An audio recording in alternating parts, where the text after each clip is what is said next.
अस्सलामुअलैकुम। Programme mirror today के साथ मैं हूं आपका मेज़बान डॉक्टर हसीबुर्रहमान। 12 सितंबर 2021 के हमारे प्रोग्राम में हमने आपके सामने रखा था कि किस तरह से हिंदुस्तानी हुकूमत और मोदी सरकार पुष्टपनाही कर रही है मनशियात की सप्लाई की। उस प्रोग्राम में हमने अमेरिकन ड्रग इन्फोर्समेंट एजेंसी की रिपोर्ट का भी हवाला दिया था, जिसके अंदर यह साफ तौर पर दर्ज था कि हिंदुस्तानी हुकूमत पूरी दुनिया में मनशियात सप्लाई में मुलव्विस है। उसमें हमने कुछ किरदारों के नाम भी सामने रखे थे, जिसमें बीजेपी के रहनुमा सतीश नागरिक भी शामिल थे।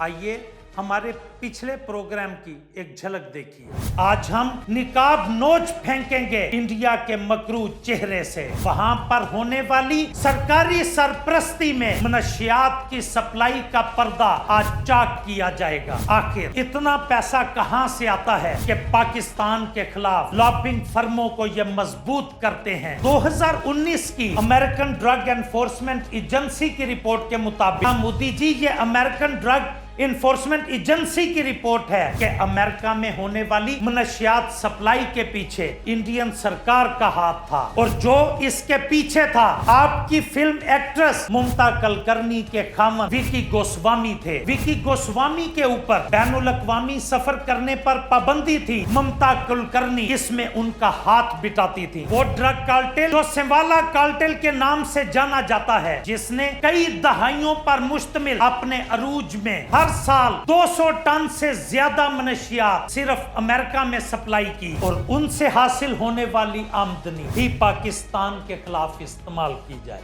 आपने इस झलक में देखा कि किस तरह से हमने सबूतों के साथ ये वाज़े किया था कि हिंदुस्तानी हुकूमत ये नौजवानों में जहर उतारने में मुलव्विस है। उनकी रगों में ये जहरीला मवाद इंजेक्ट करने में हिंदुस्तानी हुकूमत का हाथ है। तो 2 दिन पहले क्या हुआ कि हिंदुस्तान के सूबा गुजरात के मंदरा पोर्ट से 3000 किलोग्राम हेरोइन पकड़ी जाती है, जिसकी मार्केट में कुल कीमत 21,000 करोड़ रुपए थी। और ये पोर्ट किसी और की मलकियत नहीं था, बल्कि नरेंद्र मोदी के करीबी साथी और उनके इलेक्शंस के स्पॉन्सर और उनके फाइनेंसियर गौतम अडानी ग्रुप की मलकियत था। यह वही अडानी ग्रुप है जिसके सीईओ गौतम अडानी जब मुंबई पहुंचे तो उनकी जेब में फकत चंद 100 रुपए मौजूद थे, लेकिन देखते ही देखते उनका शुमार हिंदुस्तान के बड़े कारोबारी हजरात में होने लगा, और आज वो एशिया की तीसरी बड़ी कारोबारी शख्सियत के तौर पर जाने और पहचाने जाते हैं। इसमें हाथ है मोदी सरकार का। जी हाँ, नरेंद्र मोदी वो आदमी हैं कि जिन्होंने दोस्ती खूब निभाई, और अडानी ग्रुप के साथ मिलकर उन्होंने वो तमाम धंधे किए कि जिसके जरिए हासिल होने वाली रकम को टेरर फाइनेंसिंग के लिए इस्तेमाल किया जा सके। बदले में हिंदुस्तानी सरकार ने कुछ कम नहीं किया, बल्कि अडानी ग्रुप को नवाजते ही रहे। उनको नवाजने का एक बड़ी मिसाल आपके सामने रखते हैं। 2 साल पहले 2019 में इसी अडानी ग्रुप को बिला मुकाबला के इनके ग्रुप के खिलाफ जब कोई भी और बिडर ना आया, तो इंडिया के 6 बड़े एयरपोर्ट्स इनको 50 साल के लिए चंद टकों के एवज इनको दे दिए गए। उन एयरपोर्ट्स में अहमदाबाद, लखनऊ, मंगलुरु और गुवाहाटी जैसे बड़े एयरपोर्ट्स शामिल हैं। और वो एयरपोर्ट्स मोदी सरकार इन्हें क्यों ना देती? वो इसलिए दिए गए ताकि पूरी दुनिया के अंदर मनशियात की सप्लाई को मजीद आसान बनाया जा सके। ये मनशियात अफगानिस्तान से ईरान और ईरान के बंदर अब्बास पोर्ट से मंदरा पोर्ट को स्मगल की जाती है। आखिर गुजरात ही क्यों? आखिर गुजरात के रास्ते ही क्यों पूरी दुनिया में इस घनौने कारोबार को चलाया जा रहा है? उसकी वजह सिर्फ ये है कि नरेंद्र मोदी गुजरात के अंदर ایک گاڈ کی حیثیت رکھتے ہیں، وہ چاہے احمد آباد میں بابری مسجد کو شہید کرنا ہو، وہ چاہے گجرات میں مسلم کچھ فسادات ہوں، ان تمام فسادات کے پیچھے نریندر مودی کا ہاتھ رہا ہے، اور وہ خود تو چائے بیچا کرتے تھے، تو یہی ان کے فائنانسر ہیں کہ جو ان تمام کارناموں کو سر انجام دینے کے لیے نریندر مودی کو فنڈ کیا کرتے تھے۔ اسی فنڈنگ کی بدولت ان کو الیکٹریسٹی سپلائی کے ٹینڈرز دیے گئے، انہی خدمات کے عوض ان کو 6 ایئرپورٹس انتہائی معمولی ریٹ پر تفویض کر دیے گئے، انہی خدمات کے عوض ان کو آئل اینڈ گیس کے ٹھیکے دیے گئے، انہی خدمات کے عوض ان کی ٹرانسپورٹیشن اور لاجسٹک کمپنیز کو تحفظ فراہم کیا گیا۔ اڈانی گروپ کی ٹرانسپورٹیشن اور لاجسٹک کمپنی، یہ وہی کمپنی ہے جس کے ذریعے سمندر کے راستے پوری دنیا کے اندر اس ہیروئن کو پھیلایا جا رہا ہے۔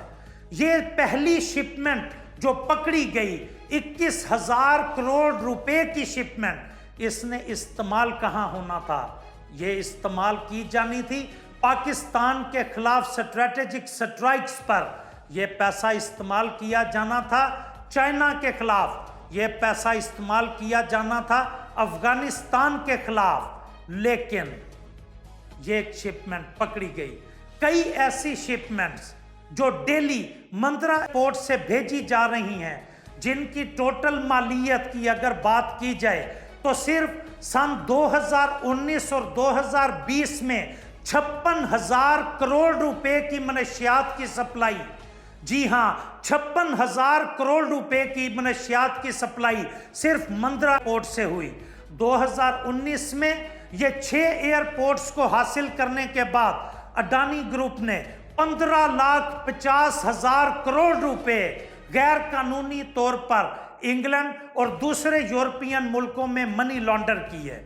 تعجب کی بات یہ ہے کہ جب بھی کسی فلم سٹار سے کچھ پکڑا جاتا ہے تو واویلا مچ جاتا ہے۔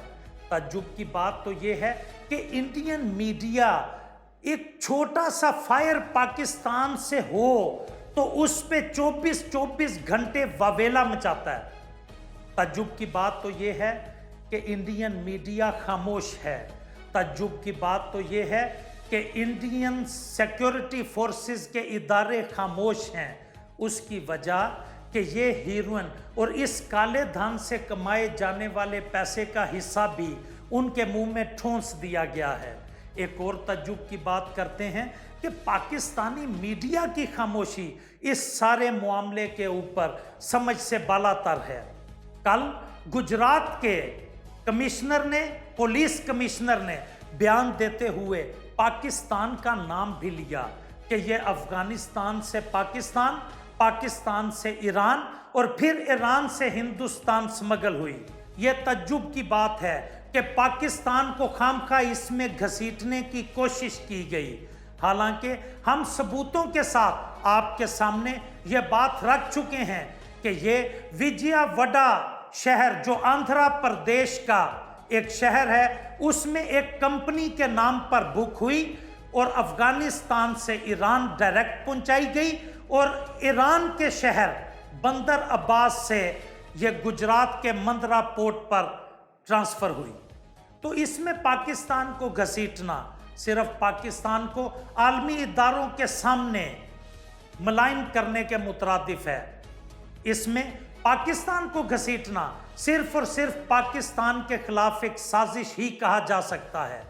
اپنی حکومت کا ملبہ پاکستان پہ ڈالنا یہ ان کی پرانی روایت اور عادت ہے، لیکن میں درخواست کروں گا پاکستانی میڈیا کے تمام اینکر سے کہ وہ اس معاملے کو اٹھائیں، وہ اس بات کو لے کر چلیں کہ کس طرح سے یہ ان کالے دھندوں سے حاصل ہونے والا پیسہ انڈیا پاکستان ہی کے خلاف استعمال کر رہا ہے۔ ہمارے ساتھ جڑے رہیے، ہمارے چینل کو سبسکرائب کیجئے اور بیل آئیکن کا بٹن لازمی پریس کیجئے تاکہ ہمارے تمام پروگرام آپ تک پہنچتے رہیں۔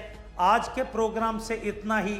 اپنے میزبان ڈاکٹر حسیب الرحمان کو اجازت دیجیے۔ اللہ حافظ۔